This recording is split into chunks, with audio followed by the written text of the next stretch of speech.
exactly. Yeah. And I think what's important here is that we have to always be cognizant of the fact that language is never innocent. Terms are very important. Language is very, very important because the words that we use, they codify the concepts through which we view the world. And although as Muslims, of course, we're not postmodernists, we're not relativists, we believe there is an objective truth.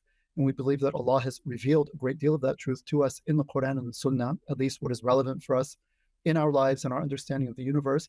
But, you know, but one can use language that misrepresents reality to one, right? So if you just take a simple word that's connected to the issue that we're talking about, they used to say fornication, right? Fornication, and now it's turned into premarital sex. Those are not the same thing. You could say in a very flat sense, they both refer technically to sexual relationships outside of marriage, but fornication carries a moral valence and a condemnation. I mean, fornication is a bad thing, right? That's not a good word. And it carries that moral charge with it, whereas premarital sex completely strips it of any moral valuation and just treats it as a purely descriptive, it's a purely descriptive term. So one might say, well, okay, that's more neutral, right?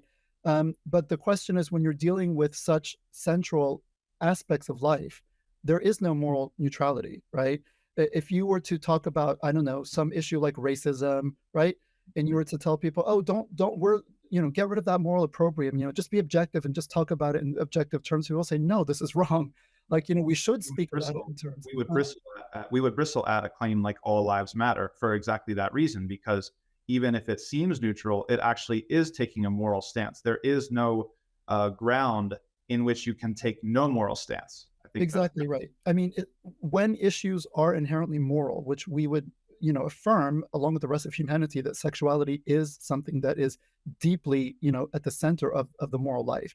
And in fact, anthropologically speaking, no society and no civilization, no ethical system has ever, been able to afford to treat sexuality just casually, like it's like no big deal, kind of just do what you want. This is very modern, very contemporary, very experimental. But because of the power of sexuality, because of the nature of it, because of the consequences of the sex act, which is fundamentally a reproductive act, right? It's where human life is created. It's where new lives come into being. It's a big deal, right? And especially, and we'll probably get into this later on, but before the rise of the birth control pill, where you have a fairly foolproof method of birth control, prior to that, I mean, a man and a woman engage in intercourse, and there's always the chance or the danger or the possibility of pregnancy. And for that reason alone, the act is a very substantial and very significant act, right? And so that's why you find in any moral system, there are, sexuality is always at the center of it. No matter what the specific rulings are or the specific, principles governing it, there's no society, I would say, or even individual human being who is nonchalant or casual about it. Even in our modern culture, where people feign this sort of, relativism, do whatever you want.